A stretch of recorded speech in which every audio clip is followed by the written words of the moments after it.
Melissa woke up confused on more than one level. Confused because she had no idea where she was, and confused because she had no recent memories. She tried opening her eyes but quickly closed them again. The bright lights hurt. That is why it was her nose that solved the first riddle. It gave her the unmistakable smell of hospital. That solved one problem, although it didn't allay her confusion. With nose satisfied, it was the turn of her ears. She recognized the music that was playing. It was the nightly 7 p.m. news. She never missed it. It was a ritual at home that she and her husband always sat and watched it together. Husband? Yes, I have a husband, she thought. Even in her confused state, she felt it was strange that whenever she tried to think of his name, her mind slid off it. Try pouring water onto a duck's back or a diamond. Yes, afterwards there is water everywhere, but the duck or diamond is perfectly dry. Finally, after much effort, she had it. Dave. As soon as she thought of the name, her mind rapidly threw it away as if it was a hot potato. Desperate to distract herself, she focused on the sound that had roused her. The music was gone. Now the newsreader was droning on. She quickly opened and shut her eyes to confirm there was a television on the wall, and then concentrated on her ears.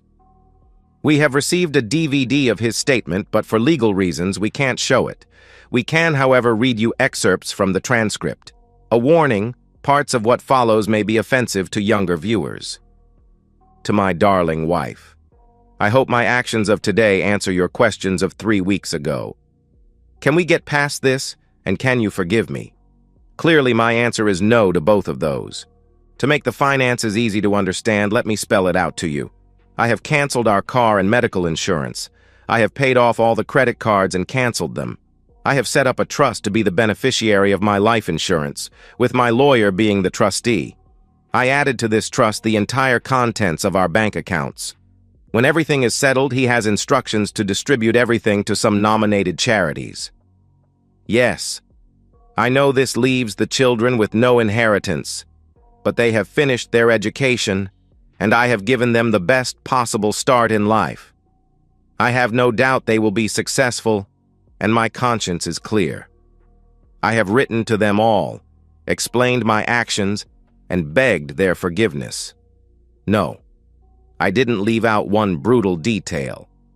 I suggested that they take the example of your life from now as a lesson in why you should respect your loved ones. It is my second last lesson to them. I really wish I could be around to see how your life progresses. How will you explain yourself to our children, our friends, and the children of our friends? But by now you realize that is impossible for me to be there. For the record, I am not doing this because I am suffering from depression or anything like that. In fact, anyone analyzing my actions will see them as the product of an obviously sane and rational mind. Not that I didn't have a reason to be pushed into insanity. It is bad enough to catch your wife in bed with another man, but when she reacts by asking you to leave so they can continue, well, that could push even the strongest man over the edge. At this point, even Melissa couldn't delude herself that the words coming from the newsreader weren't aimed directly at her. She desperately forced her mind away from sensory input, but that backfired when her memory threw up visions of the incident in question. Dave had missed the monthly party of their close friend group. He was supposed to be covering the afternoon shift at the mine. She found out later that the shaft hoist had broken down, and without a second means of egress from underground, work was prohibited. The group of 9 couples had known each other for years and were all about the same stage in life, either childless or empty nesters. This month, Susan and Carl were the rotated hosts. From later research, Dave had entered the party and immediately inquired where Melissa was. Some had genuinely not known, others made excuses. Susan told him his wife wasn't there. It was Graham who gave the game away. He always was a terrible liar. He stammered out that he was ignorant of her whereabouts, but Dave didn't miss his eyes flicking up the stairs. 3 people had apparently tried to stop Dave's ascent, but to no avail. When he burst through the bedroom door to see Carl being intimate with her, that didn't stop her from opening her eyes to see her husband over Carl's shoulder. She had been holding off her excitement as she knew from experience that Carl was close. In all their time together, they had never had simultaneous bursts, and it was a goal of hers. It is often said that the closest a sane person can get to insanity is in the moments before it. That is the only way Melissa could rationalize why she simply panted, "Go away," and shut her eyes in concentration. The moment for her was spoiled, however. Her excitement was ruined. Carl was blissfully ignorant of the exchange until well after he'd finished. In mounting horror, he had joined Melissa in getting dressed and racing out to find Dave. He was gone. With this particular mental scene over, Melissa couldn't help her attention returning to the television. To the media, can I suggest you use this opportunity for some public service? You could follow my ex-wife and the others involved around for years to see the long-term effect on them. Hopefully, if it is brutal and pathetic enough, you could keep the lessons fresh in everyone's mind for a long time to come. A constant reminder of the potential consequences of disrespect. That is, unless the pond jerk takes the easy way out. I can't see that happening, though. Surely she can recognize the damage losing one parent will do and not want to compound it by the children losing both.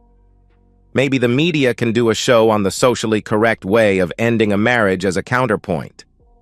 To the people that make the laws in this country, I know we changed to no-fault divorces for reasons that seemed valid at the time, but surely it is time for a review. We now have data on the consequences of both the old and the new systems. Surely an independent review will spell out the wise way forward, old, new, or a third path. Off the cuff, can I make a suggestion? Maybe keep no fault for couples with dependent children, but go back to the old system for couples without. Resurrect the system where cheaters are punished. All we have done with no fault is create an environment where if the primary caregiver murders their spouse's love and trust, they either end up with no consequences or are actually rewarded. That's exactly what it seemed like when my lawyer told me I would end up with less than half my assets as a reward for a lifetime of fidelity and a career of risking my safety and health to provide a superior lifestyle for the cheating woman. One request, though, wise ones. Make sure the review isn't influenced by the hairy armpit Bull Dyke Brigade that seems to have an unhealthy control over our laws and is steadily advancing the cause of male subjugation. Also exclude those pansy, liberal, metrosexual, bend down and take it like a man, so-called males that help the dykes. As a last note to the lawmakers, if you keep allowing farmers to feed hormones to the animals we eat, then be prepared to have a society where gender confusion increases. Once again, Melissa's mind desperately tried to wander away from this horrible diatribe by reliving the past. After the party, Dave had disappeared for a few days, completely baffling all of her and Carl's attempts to find him. She felt no guilt about what she had done. It was all perfectly justifiable. Of course, she regretted the way Dave had discovered them, but that wasn't her fault. When he reappeared, she was quite prepared to be verbally torn to shreds. It was the medicine she knew she had to swallow. Instead, she was quite shocked by the hollow, lifeless hulk that appeared back in her life. Having had 4 days of peace to coordinate her defense, she launched it, explaining that after Susan's women's problems of 3 years ago, she'd lost the ability to enjoy love with Carl. For his sake, she'd still laid down whenever he requested, but her lack of interest was soon apparent, and that completely put Carl off his stride. Surely Dave could understand why. When Carl and Susan explained their marital problems, she saw it as her duty as a friend to help them out 2 or 3 times a month. Couldn't he see she showed her respect for her husband by making sure his own marital life had not suffered? Of course, this inevitably meant that Dave occasionally got sloppy seconds. She just couldn't bring herself to refuse him on days she'd been with Carl. After all, if she did that, it would be affecting their marital love life. She had further shown her respect for him by not letting him go down on her Carl days. That was fine, after all. It was her missing out, not him. Couldn't he see she'd protected him by being discreet? In the whole 3 years, only 3 other couples in their friend group knew about the whole affair and had to be sworn to secrecy. Melissa had simply beamed with pride when delivering this snippet. After all, Dave wouldn't want all his friends to think his wife was a cheating woman, would he? Finally, couldn't he see why Susan, Carl, and she had kept it from him? After being married for so long, she knew her husband as well as herself. She knew his pride would find it extremely difficult to allow him to share her with another man. So she had skillfully saved him that angst by keeping it secret. All these justifications had been pre-prepared before the party. The one that took the whole 4 days of Dave's absence to justify was her response on being caught. In hindsight, her statement of "go away" could have been misinterpreted as indifference. In the end, her justification was that she had been caught up in the moment. In addition, imagine if the tables were turned. Put in Carl's place. Would Dave have welcomed his excitement being totally ruined? At the end of all this, she realized David wasn't impressed. In fact, he showed no reaction at all. Feeling remorse, this was when she'd asked him to forgive her and hoped they could get over it. There was never any doubt in her mind that it was only a matter of time and patience. Over the next 3 weeks, she gave him the space to come to terms with it in his own time. They never spoke of it again, but she was relieved that he was almost back to normal, except for the strange look in his eye. In hindsight, it was as if the pilot light had gone out. He was obviously still processing things as he hardly spent any time with her, but worked on his projects in the garage. Melissa could hear his cement mixer humming away at all hours. It never occurred to her to ask why there was never any fresh concrete. Over that time, the phone had rung hot. The couples in the know worried about Dave and Mel's marriage. The previously ignorant couples pumped her for information. Feeling bad for how it might look to the uninformed, she had bent the truth slightly. She told them that Dave was fully aware of the arrangement with Carl and Susan, but had requested that she abstain that weekend as it was their anniversary. She apologized that she had dishonored that request, and that they, their friends, had to witness Dave's subsequent anger. Carl constantly asked Melissa if Dave was ready for him to apologize yet. Melissa advised him to hold off. With no intimacy from Dave, Melissa got Susan's blessing to increase her visits to Carl's bed to once a week at least. 3 weeks after the event, Melissa started putting pressure on Dave about the monthly party. It was their turn to host it. It was also time for them to show their friends that everything was back to normal and their friendship group could continue uninterrupted. She stressed that it was unfair for some of their friends to still be uncomfortable over events that had nothing to do with them. That was the first time she saw any sort of emotional reaction from Dave. He showed some excitement. Melissa remembered being relieved that he was finally ready to move on. The dates of their parties were set in stone. The last Saturday of every month. That was why it was unusual when 2 of the couples declined to come, citing previous engagements. It was a relief to Melissa that both fell into the previously ignorant category. No worries. Fewer people to continue stretching the truth to. Everyone else came, though, and the party started off very well. 30 minutes later, one of the other, previously ignorant couples left, saying something had come up. 20 minutes later, they were followed by a second. Suspicious, Melissa had kept a closer eye on the interactions between the remaining people. The mood in the house was noticeably quieter, which wasn't fully explained by the dwindling population.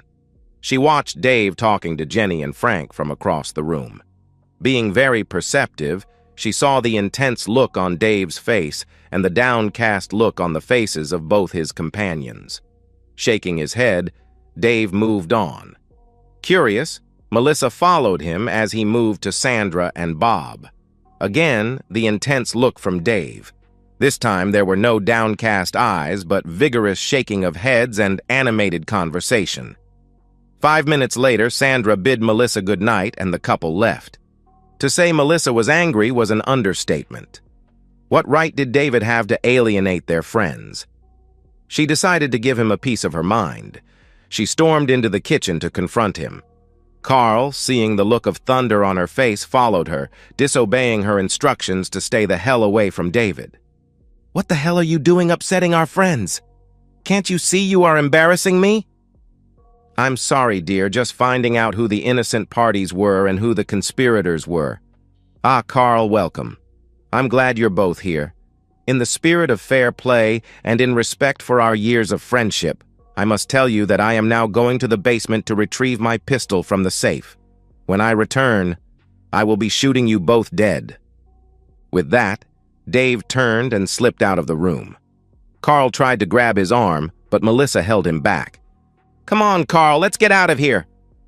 "You're not serious, Mel. He won't do it. He's just trying to get some payback by scaring us," replied Carl. "You didn't see his eyes, Carl. Dave has green eyes. That thing had black eyes. They were the eyes of a monster.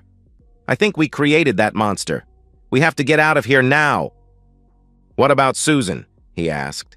"Leave her. She's safe. It's us it wants." That was all Melissa remembered for the moment. With no more action replays, her attention returned to the television. "To all the family and friends of people who called themselves my friends but failed to alert me to what my darling wife was up to, my profound apologies. I hope I have sent a message to our society that this unacceptable behavior should be punished. With the media's help, this lesson could last for years. If nothing else, these loathsome creatures have been expunged from the gene pool." Finally, to my former friend Carl. 35 days after me, you are going to learn the same lesson I did. That the one thing far worse than death is to abruptly lose the person you have loved unconditionally for so long. To have your heart torn from your chest and peed on while it is still beating. As I said to your cheating woman, good luck trying to explain the loss of their mother to your children, knowing in your heart that they believe it was all your fault. Your children can share in the last lesson I am giving mine, seeing how a real man dies. And good luck explaining it to all your other family and friends. I think history may judge that Susan got off lightly. Worse than death is a life spent regretting the suffering you have caused to so many. Goodbye, my friend. I'll see you in hell." Melissa lapsed into unconsciousness. Again, her mind vivid with suppressed memories. Of her dragging Carl out of the front door and hearing the deadlock click behind her. Of reaching the other side of the street where she briefly glanced over her shoulder to see Dave looking out the window at her. Of continued to run until the enormous explosion threw Carl and herself to the ground. How, just before she lost consciousness from the concussive blast wave, she instinctively dragged Carl under a truck to avoid the falling debris. The remembered pain woke her again. Now back to today's top story. A house in Mort Crater was destroyed today in an enormous explosion. 2 people outside the house were injured but are reported in satisfactory condition. A police spokesman said it was believed at least 8 people were present in the house and are feared dead. This station has determined that the house belonged to David Brown, a shot firer at the local mine. More details will be released later. Melissa lapsed into blessed unconsciousness again, but those flashbacks just wouldn't leave her dreams. She remembered Dave telling her once about the most common explosive he used at work. It was simply a mixture of a common garden fertilizer and petrol or kerosene or some type of fuel. She'd asked him if it was easy to make, and he'd replied it was simple. You just had to thoroughly mix them somehow, say in a cement mixer, then get a detonator and booster to set them off. Finally, as a merciful cloak of darkness descended over Melissa, one last collage of despair played across her memory. In the shattered remnant of her mind, she saw again Dave standing at the window of their house. In his left hand, a small yellow box from which wires dangled. Behind him peered 7 worried faces, sharing their glances between the box in Dave's hand and the fleeing couple out the window. In her mind's eye, she saw Dave's green eyes shining as his face crinkled in a smile. She watched in slow motion as he raised the box in one hand and pressed a button with the other. 2 months later. Tonight on 10, in our regular public information segment, we were going to bring you an update on Carl Weston, the lover in the infamous Brown Weston tragedy. Unfortunately, due to his tragic suicide this week, we won't be able to. Instead, we will be bringing you an interview with Dora Smith, eldest daughter of Janet and Graham Smith, one of the couples who died in the Mort crater explosion. Then we'll be bringing you an update on the spate of confession stories, divorces, and requests for counseling services flooding the country. The ACP reports the current waiting list for marriage counseling services has blown out to 3 months. Stay tuned. And so, we've reached the end of today's story. Was it what you expected, or did it take a twist you didn't see coming? I'm curious to hear your thoughts. Share them in the comments below, and let's get a conversation going. If this story kept you hooked, make sure to hit that like button. And if you're new here or just haven't subscribed yet, now's the perfect time to join our community. I bring you fresh, captivating stories every day, so click that subscribe button and turn on notifications so you never miss out. Thanks for watching, and I'll see you in the next one. My wife and I had been married for 24 years. She was my reason for being in this house, in this city, in this state. She was not that anymore. I am Raphael Evers Rafe to my wife and my friends.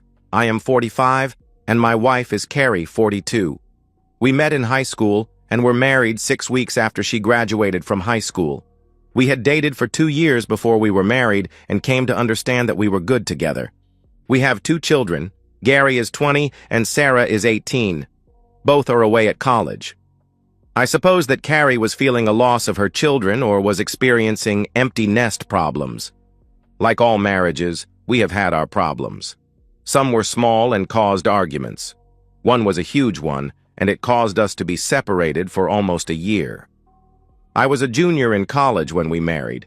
I had full-ride academic scholarships and a monthly stipend from a trust my grandfather left me. I was doing so well financially that I was saving money every month. I was going to graduate in less than a year. I would have a degree in financial planning and a minor in English. Because of my trust fund, my lawyer demanded a prenup that protected the trust. Carrie signed, almost without reading it. I graduated and found a great paying job at a local office of a national brokerage house. I knew and told the manager that I was only there short term. I planned to work toward a certification as a certified financial planner and then open my own office. Carrie told me she would work and go to night school until the kids came along, then night school, and be a full-time mom until they were all, if any, in school. That 5 years lasted until Sarah was 3, then things changed. Sarah was in preschool, and Carrie seemed lost at home alone. She told me she wanted to back to work, at least part-time. I told her it was her decision. She found a job at a local insurance office. Her boss was a man about 10 years older than me. He also rubbed me the wrong way. I really didn't have a reason to feel bad about him, but I did. I told Carrie what my feelings were, and she just blew me off. "You have nothing to worry about. I'm married to you, and nothing will come between us."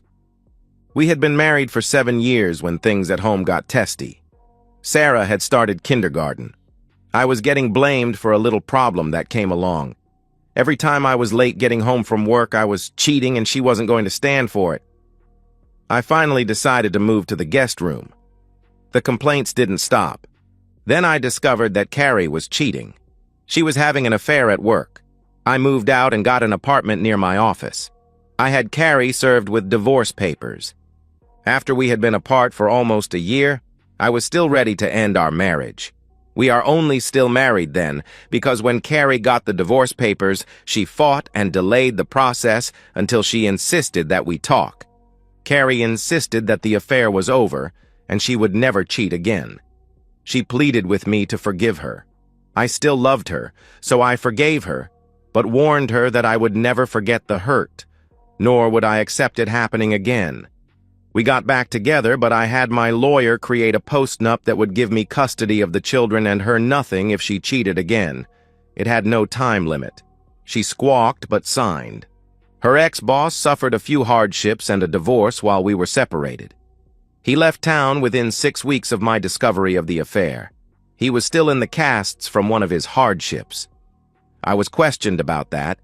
but I was at the courthouse suing him when he somehow fell downstairs at a local motel while in the company of a woman, not his wife. His wife took him for all that my lawyer didn't get. He decided to leave town. Carrie was ever attentive after that. We had all of the usual problems. The kids got sick, and the kids got hurt. The appliances quit working. The cars broke down. The house needed repairs. We managed to survive all of those problems. When Sarah was in school full-time, Carrie wanted to work full-time. We didn't need the money. My grandfather's trust was mine now, and I had qualified and passed my certification testing. I was now a certified financial planner. I opened my own office as I had planned. Because there was an opening, I asked if she wanted to work for me in the office. She jumped at the chance. We went along for several years, and my practice prospered, and I hired 4 associates. Carrie became the office manager and a partner in the business. I stepped back and only worked for clients that insisted I handle their accounts. We had a smooth-running and successful business. I was not using all of my time at the office, so I started writing again. I had 3 unfinished novels that I started in college. I didn't know if I had any talent, but I had the bug. I finished the 3 in 6 months and started another. I sent them to a literary agency that worked with many publishers. After several rejections, a publisher took the book and made a deal to publish it. They paid me a medium-sized advance because I insisted on all copyrights, paperback, and movie rights. The publisher also optioned 3 more books. I had 2 more finished and nearly finished a third. The publisher just waited until the first book's sales came through. They eventually purchased all 4. The publisher decided to stop publishing that type of book, so they did not accept any more of my books. The agency found me another publisher. As I was not really doing much in the office, I promoted one of my associates to a junior partnership. Another change was that after almost 8 years of working for me, Carrie sold me her partnership, quit, and went to work for a local nonprofit. She claimed she was not satisfied with her work for me. I promoted our office secretary to my assistant and hired a new secretary. Carrie seemed very happy, and there did not seem to be any problems with our marriage. The nonprofit was doing well, and Carrie was promoted after a year. Her replacement was a young man fresh out of college. This was our life until shortly after Sarah left to go to college. Then things were different and very argumentative in the house. I did not understand the reasons, so I asked her, "Carrie, is there something bothering you? You seem to be ignoring me. When you do talk to me, it is to pick a fight." She looked at me and started to get an angry look. I held up my hand to stop her. "You have been a royal, annoying woman since Sarah left. I won't put up with it much longer." She shuddered, turned, and went down the hall to the bedroom. I went into the safe, took out the old divorce papers, and put them on the kitchen table. I then left and went to a hotel. My phone started ringing almost as soon as I got into my room. I looked and saw it was Carrie, so I let it go to voicemail. After a few minutes, she called again. That, too, went to voicemail. I went down to dinner, leaving my phone in the hotel room. When I got back, I picked it up and saw 12 calls from Carrie. I shut the phone off. I called Carrie in the morning, without listening to any of the voicemails. She was not answering. I assumed she was at her work. I went back to the house to get more clothes. I packed enough for a couple of weeks. While I was pulling a couple of suits out of the closet, I saw a phone on the floor of the closet. It was not Carrie's phone from our cell plan. I was curious, naturally, and suspicious, so I turned it on and saw that it was a track phone. I didn't think anything good was on this phone. I opened the contact list, and the first and only name was the name of John Standish, the man that took her position when she was promoted. I decided to finish the farce of our marriage. I called Carrie's cell phone with the found phone. "Hello?" Carrie answered tentatively. "Who is this?" "It is your soon-to-be ex-husband. I came to the house to get some clothes. This phone was on the floor of the closet. The old divorce papers will be updated. This time there will be no separation, and there will be no fighting the divorce. Last time you promised to be faithful and never to cheat again. My next call from this phone will be to Mr. Standish. You better not warn him. or I will destroy the company and both of you. Do you understand?" "Yes, I understand. And I know it doesn't mean anything. But the affair was over last week," she answered. "You're right. It means nothing. There never should have been an affair. Is John married?" I questioned. "Yes," she replied weakly. "Well, the two of you have destroyed 2 marriages. I am naming him as a co-respondent, and the cause of the divorce as adultery. Goodbye, Carrie. This hurt can't be fixed." Then I ended the call. I hit the contact number for Mr. Standish. He picked up on the first ring. "Hi, darling. Are we still on for the Sheraton and room service for lunch today?" he questioned. "No," I answered. "This is your darling's husband, and if I find you, you had better leave in a hurry. You will get some interesting legal papers soon. Enjoy the rest of your day." If I knew what those 2 calls would cause, I would have laughed my back off. Carrie and John had a knockdown, drag-out screaming, blood match right in the office not 5 minutes after I called. John was arrested and charged with assault, and both were fired. Carrie did not contest the divorce, but she demanded a 75-25 split of assets in her favor. I countered with 100 my favor and said to her lawyer that I was leaving town, and Carrie would be responsible for the mortgage and my business, and explaining to my publisher why they should send my royalty checks to her address. She signed. We split 80-20 in favor of me. John did not get away with his pocketbook intact. His wife took all of their money and left town while he was in jail, serving 90 days for the punch he gave Carrie. He had to file for divorce based on abandonment. He moved to a different city and was never heard from again. We had to sell the business, the house, and cash in all of our CDs to make the split. I took my share of the money and left town. I moved to Space City, Florida. I would rather put up with hurricanes and afternoon rains than have Carrie around as a constant reminder of the lost marriage. I continued writing. My stories took on a darker tone for a couple of years, but went back to what the publisher wanted after that. I had a small laugh as the dark novels won awards and sold better, but the publisher wanted softer, smoother, and tamer, so that is what they got. Carrie decided to go back to the office I started. This time, she was only a secretary, but she quit after a little more than 6 months because she was being propositioned by almost every male in the office. Her life was not going well, it seemed. The kids took my side and broke off contact with their mother. She couldn't find another job and burned through the divorce settlement in less than a year. She had to file for personal bankruptcy. When that was all finished, she called me. "Rafe, I know I don't deserve it, and that I destroyed a lot of people's happiness, but can you loan me enough money to start over? I'm at wit's end, and am going to be kicked out of my apartment at the end of the month. Please help me." I thought about it and said, "Give me a couple of days to really think about it. Right now, my answer would be no. I am going to talk to the kids, and I will get back to you." I decided to see how serious she was about a loan. I called her after a couple of days. I also wanted to rub her nose in the dirt a little, not a lot. "Carrie, if you are serious about my loaning you some money, I will call my lawyer and have him draw up a contract. Will this be a personal, unsecured loan, or do you have some collateral to back the loan up? Also, how much were you asking for?" She screamed, "Collateral? Jerk, we were married for over 20 years. Don't you think you could just loan me the money because of that?" "Yes, we were married, and you didn't keep your vows or your legs together for more than 15 of them now, did you? Do you want the loan or not? I will not just give you the money." My cell phone screen said, "Call ended." That was the last I heard from her for more than 6 months.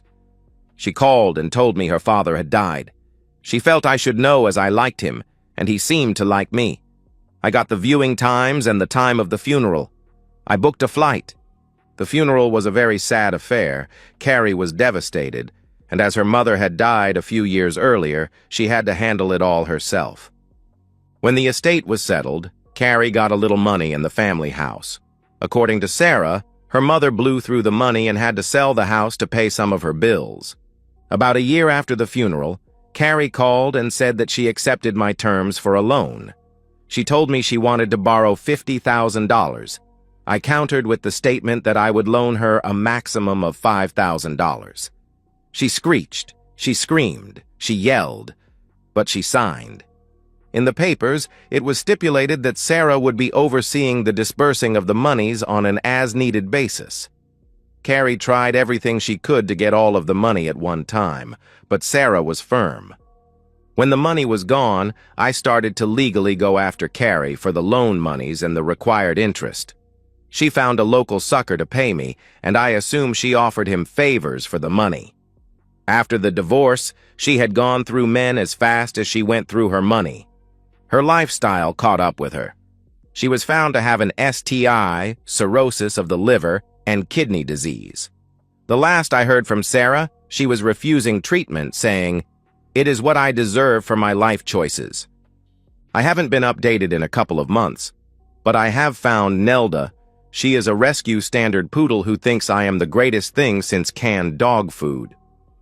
Life goes on. And that's the end of today's story. If you enjoyed it, please give this video a thumbs up and drop a comment below. Your support helps the algorithm push my content further. If you're new to the channel, don't forget to hit that subscribe button. It really helps me keep creating more stories for you. Thanks for watching, and I'll see you in the next one.